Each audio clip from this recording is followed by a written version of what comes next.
On a vu sur les réseaux que tu fais un petit peu plus de travail de sprint ces temps-ci. Donc, tes Ouais. séances de vitesse, comment est-ce que tu les organises et comment est-ce que tu les progresses Mhm. chaque semaine? Alors, mes séances de sprint, en général, j'essaie de les faire en début de semaine. Moi, j'adore faire ça le lundi.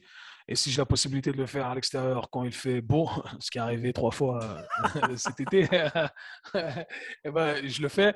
En général, je commence l'organisation, eh bien, je commence par m'échauffer. Ensuite, je fais un échauffement dynamique. Je fais un peu de travail d'isolation pour stimuler, oxygéner les muscles que je vais solliciter. Mm. Euh, Mollets, extenseur de la hanche, etc. Ensuite, je fais un peu de pliométrie à basse intensité. Je travaille sur cette capacité élastique.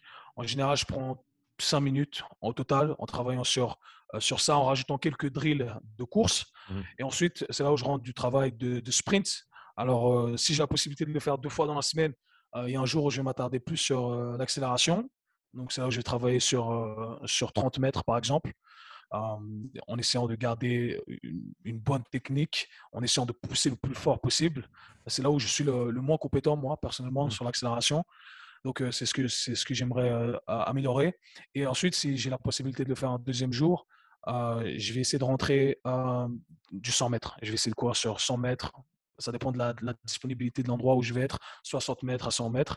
Ensuite, c'est là où je vais passer sur, si j'ai la possibilité de retourner en salle de sport, c'est là où je vais utiliser mon main lift. Mhm. Euh, et ensuite, je vais combler avec du travail un peu accessoire en isolation. C'est comme ça que j'aime progresser le tout. Éventuellement, je finis avec un peu de travail sur la sangle abdominale. C'est un peu la structure que j'aime suivre. Ça me permet de travailler sur cette globalité. Ça me permet de développer plusieurs qualités athlétiques. Et voilà, c'est un bel entraînement axé sur la performance. Mhm. Éventuellement, ça peut m'arriver aussi de finir avec du cardio à basse intensité, on va dire. J'aime bien finir mes sessions parfois avec ça. Si j'ai encore un peu de jus dans les jambes et je sens pas que mes genoux sont un peu achy ou mes tendons d'Achille. Mhm. Donc, c'est un peu comme ça que j'organise mes sessions. Ce qui est compliqué pour moi, c'est de mesurer le progrès parce que quand tu es tout seul, c'est très compliqué. Mhm. Donc, je fais pas trop attention à ça. J'essaie de filmer, m'attarder sur les formes, les positions de départ, etc. Voir si j'améliore ça. J'essaie de comprendre un peu pourquoi peut-être j'ai une flexion de hanche un peu moins bonne sur certaines foulées.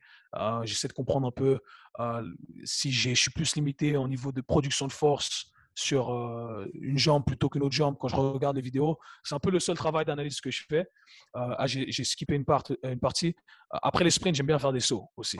Mhm. Donc les sauts, soit avec des pas arrêtés pour travailler sur mon effort max, soit toujours en travaillant en combinant un peu les deux, cette capacité élastique. En général, je prends un appui et ça me permet d'avoir le juste milieu entre travailler sur un départ arrêté et rajouter cette composante élastique. Donc, c'est un peu ce que j'aime faire avant de passer au poids externe. Mhm. Et voilà, et c'est bien parce que j'ai posté ça récemment parce que je trouve que quand il fait beau, il faut profiter. Et c'est une bonne façon de travailler sur son entraînement bas du corps. On construit du muscle de la même façon. Et en plus de ça, on développe des qualités athlétiques. Donc, pour moi, on a tout ce qu'il faut, quoi.